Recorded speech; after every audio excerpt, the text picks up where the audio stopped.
Tidak semua pengetahuan ingin ditemukan. Tidak semua pengetahuan menunggu untuk dibaca. Sebagian memilih untuk tetap tersembunyi. Grimorium Verum bukanlah buku yang ditulis untuk memberi ketenangan. Sejak awal kemunculannya, ia membawa pesan dingin bahwa kekuasaan selalu memiliki harga. Dan harga itu jarang dibayar dengan ringan.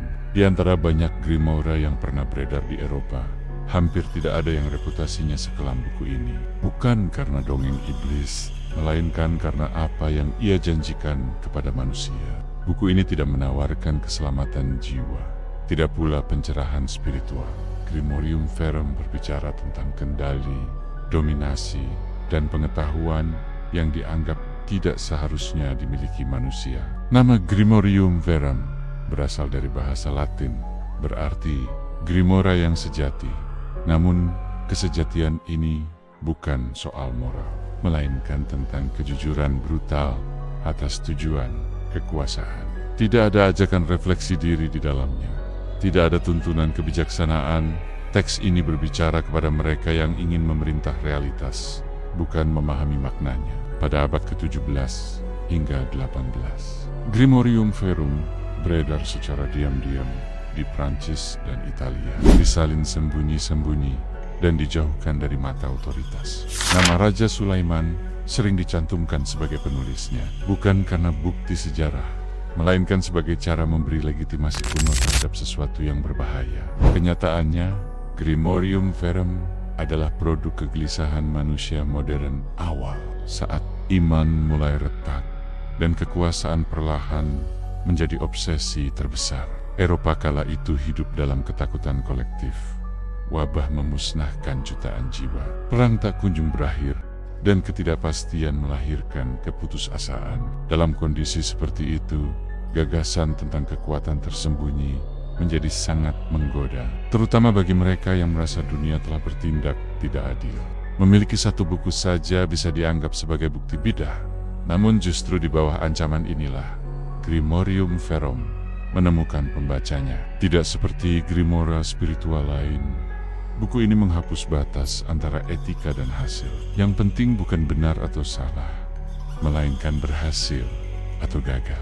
Tidak ada tuntutan penyucian diri, tidak ada peringatan tentang dampak batin. Yang ada hanyalah tujuan duniawi dan kekuasaan tanpa persetujuan. Inilah mengapa Grimorium Verum sering disebut sebagai jalan pintas. Sesuatu yang terlihat cepat dan mudah, namun menyimpan jebakan yang jarang disadari. Di dalam struktur teksnya, dunia iblis digambarkan bukan sebagai kekacauan, tetapi sebagai sistem yang terorganisir, hampir seperti birokrasi gelap. Di puncak hierarki itu berdiri Lucifuge Provocale, sosok yang disebut sebagai penjaga harta dan rahasia terdalam dunia. Di bawahnya terdapat nama-nama seperti Lucifer, Beelzebub, dan Astaroth, figur yang tidak dimaksudkan untuk dipahami, melainkan untuk ditakuti. Hierarki ini mencerminkan kebutuhan manusia untuk memberi bentuk pada sesuatu yang sebenarnya tidak bisa dikendalikan. Simbol dan sijil memegang peran penting. Setiap tanda dianggap sebagai identitas, sebuah alamat bagi kekuatan yang tidak terlihat. Dalam sudut pandang modern, simbol-simbol ini tidak lagi dipahami secara literal, melainkan sebagai konstruksi psikologis yang menampung obsesi dan ambisi manusia. Grimorium Verum sering dijuluki sebagai Grimoire tanpa pengaman, karena hampir tidak menawarkan perlindungan terhadap dampak mental dan psikologis. Catatan lama mengaitkannya dengan ketakutan berkepanjangan, gangguan tidur, dan obsesi yang perlahan menggerogoti kewarasan. Bahkan di kalangan okultis sendiri, buku ini dianggap berisiko, bukan karena isinya fiktif, tetapi karena pengaruhnya terhadap cara berpikir. Dalam kajian psikologi modern, Grimorium Verum dibaca sebagai cermin dari alam bawah sadar manusia. Carl Jung menyebut figur-figur seperti ini sebagai arketip, bayangan dari dorongan terdalam yang bersembunyi di dalam diri kita. Keinginan untuk berkuasa, ketakutan akan ketidakberdayaan, dan dorongan untuk menaklukkan yang tidak dipahami. Grimorium Verum tidak menciptakan kegelapan itu. Ia hanya mengungkapkan apa yang sebenarnya sudah ada. Pada akhirnya, buku ini bukan sekadar cerita tentang iblis atau ritual terlarang. Ia adalah cerita tentang manusia, tentang pilihan yang diambil ketika harapan mulai runtuh. Sebuah pengingat bahwa tidak semua pengetahuan membawa keselamatan dan tidak semua kekuasaan layak untuk dimiliki. Grimorium Verum tidak pernah bermaksud menyembuhkan luka batin. Ia hadir sebagai alat. Dan seperti semua alat kekuasaan, dampaknya bergantung pada siapa yang memegangnya. Banyak pembacanya tidak datang dari kalangan terpelajar, melainkan dari mereka yang terpinggirkan, putus asa, dan haus akan kendali atas hidupnya sendiri. Dalam kondisi seperti itu, iming-iming kekuasaan terasa lebih nyata dibanding doa yang tak kunjung dijawab. Catatan sejarah tidak mencatat keberhasilan ritualnya, namun banyak mencatat ketakutan yang ditinggalkannya. Beberapa naskah Grimorium Verum sengaja ditulis tidak lengkap, seolah penulisnya sendiri memahami bahaya dari pengetahuan utuh. Versi-versi berbeda-beda dengan inkonsistensi, menciptakan kebingungan yang justru memperkuat aura misterinya. Ketidakjelasan ini membuat pembacanya mengandalkan interpretasi pribadi, dan disitulah obsesi mulai tumbuh. Alih-alih mendapatkan kendali, sebagian justru terperangkap dalam rasa takut yang mereka ciptakan sendiri. Dalam banyak budaya, rasa takut yang terus dipelihara dapat menjadi senjata paling efektif terhadap pikiran manusia. Grimorium Verum bekerja bukan melalui kekuatan eksternal, tetapi melalui sugesti yang perlahan merasuki kesadaran. Semakin seseorang percaya pada kekuatan buku ini, semakin besar pengaruhnya terhadap cara berpikir dan bertindak. Di titik ini, batas antara simbol dan kenyataan mulai mengabur. Tidak sedikit yang melaporkan rasa diawasi, paranoia, dan mimpi berulang setelah membaca teks-teks ini terlalu lama. Namun secara psikologis, efek tersebut dapat dijelaskan sebagai hasil fokus ekstrem terhadap simbol ketakutan. Pikiran manusia cenderung menciptakan realitas berdasarkan apa yang terus ia amati dan yakini. Grimorium Verum memanfaatkan kecenderungan ini, baik disadari maupun tidak, oleh penulisnya. Dalam konteks modern, buku ini lebih sering dipelajari sebagai artefak budaya, bukan panduan praktik. Sejarawan melihatnya sebagai bukti bagaimana manusia berusaha bernegosiasi dengan ketidakpastian hidup. Bagi Sikolek, ia menjadi studi tentang bayangan, dominasi, dan hasrat tersembunyi. Sementara bagi masyarakat umum, Grimorium Verum tetap hidup sebagai simbol larangan dan misteri.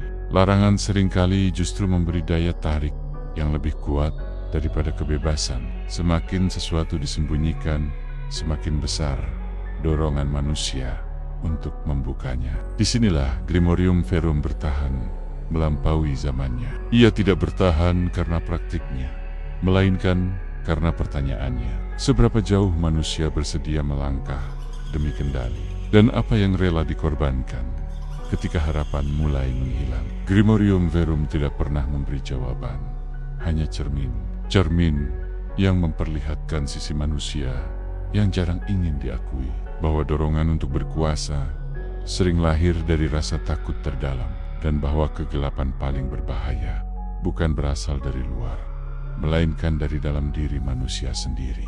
Bagi sebagian orang, Grimorium Verum hanyalah peninggalan sejarah, tetapi bagi yang lain, ia terasa seperti bisikan yang belum sepenuhnya padam. Setiap generasi menemukan caranya sendiri untuk menafsirkan kembali larangan dan kekuasaan. Di era digital, teks terlarang tidak lagi disembunyikan di ruang gelap, melainkan beredar bebas di layar terang. Namun maknanya tetap sama. Manusia terus mencari kendali dalam dunia yang terasa semakin tidak pasti. Grimorium Verum mengingatkan bahwa keinginan untuk berkuasa jarang muncul dari kekuatan, melainkan dari ketakutan. Ketika rasa takut tidak dihadapi, ia berubah menjadi obsesi. Obsesi yang dibungkus dalam bahasa pengetahuan dan legitimasi. Dalam bentuk apapun, pola ini selalu berulang sepanjang sejarah. Buku mungkin berubah, simbol mungkin berganti, tetapi dorongannya tetap sama. Keinginan untuk memaksa dunia tunduk pada kehendak pribadi. Grimorium Verum tidak perlu lagi dibaca secara literal untuk menjadi berbahaya. Ia hidup setiap kali kekuasaan dikejar tanpa tanggung jawab. Setiap kali kendali lebih diutamakan daripada pemahaman.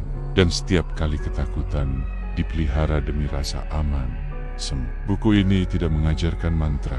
Ia menyampaikan peringatan bahwa batas antara menguasai dan kehilangan diri sangatlah tipis. Semakin besar hasrat untuk mengendalikan, semakin besar risiko terjerat olehnya. Grimorium Verum pada akhirnya adalah refleksi manusia itu sendiri. Cermin gelap yang memantulkan bayangan terdalam ketika cahaya mulai redup. Dan di hadapan cermin itu, pertanyaannya bukan tentang iblis, melainkan tentang pilihan manusia. Mungkin Grimorium Verum bukan tentang iblis, melainkan tentang apa yang manusia lakukan ketika takut kehilangan kendali. Pengetahuan tidak selalu membawa keselamatan. Jika kalian suka dengan video ini, jangan lupa untuk like, share, dan subscribe. See you to next video.